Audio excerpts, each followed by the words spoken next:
Alright boys, welcome back. In this episode I'm going to be showing you how to replace a recoil. This is the wide body phaser that I've been working on for a while. It's pretty weird and unique. I'll put a link up here if you want to check it out. But one thing that I'm a little confused about is I have recently rebuilt the carbs. They have all new jets, the plugs are glued in the right holes, but it's really hard to start and I don't understand why. I polished the bores of the choke plunger and lubricated everything. It seems like the choke system's working really well, but I just cannot get this sled to start if it's been sitting for a few days without starting fluid. If anyone has any ideas on that, please leave a tip in the comments below. Other than that, I do want to say that I'm going to be using this starter rope, number 7. It's the right diameter, which is 7/32. I'm going to put a link down below. If you're looking to replace your recoil rope and you have more than one sled, just buy this. It's 20 bucks and it's 100 feet of really, really strong stuff. So anyway, let's get to the recoil replacement.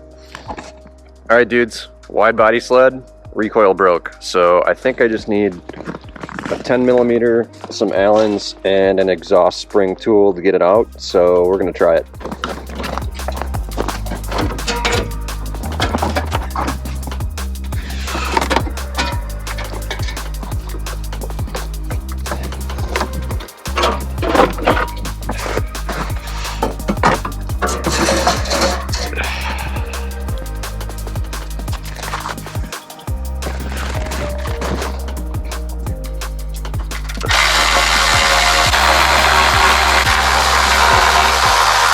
So I did a bunch of research. The rope you want to get is this stuff called Stens starter rope. It's white with little blue specks. This stuff is way stronger than the original rope.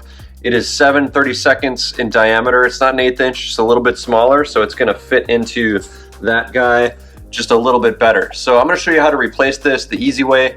If you just take it apart and let the spring get everywhere, it's gonna be way more annoying, so here's how you do it. You're working with a spring under tension, safety glasses, because yeah. I'm gonna pull this guy out. I'm gonna leave all this cam and this spring and everything in here. This is about 7 feet.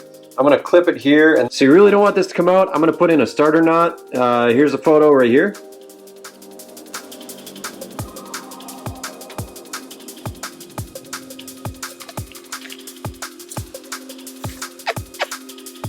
Where you going? Nowhere.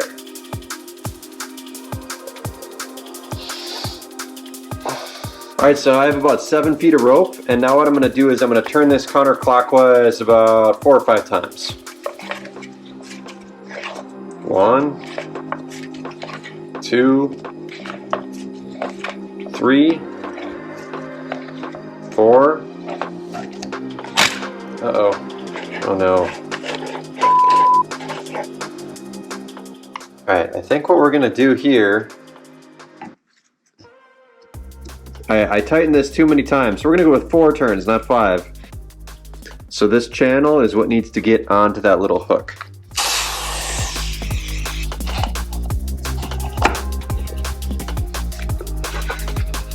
One.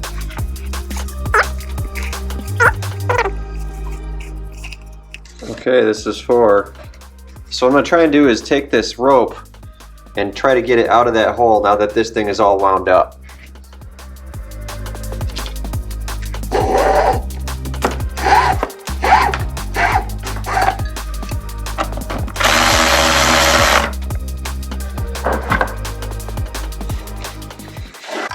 Alright, there we go, boys. Recoil's working. Freshly lubed. Let's go put it back in.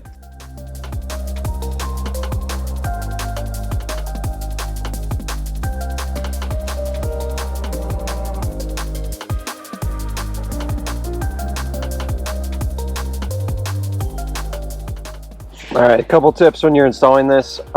For the recoil, I only use 3 bolts. That one bolt that's really hard to get to that you have to use a wrench on, I don't even bother with that one. 3 is fine. Or when you're installing the plastic intake, this guy, loosen up your muffler, take the springs off of it, shift it over, and that's going to allow you to get it onto that flange right there. So I just have to put the pipe back on and we're going to see if we can get this thing started.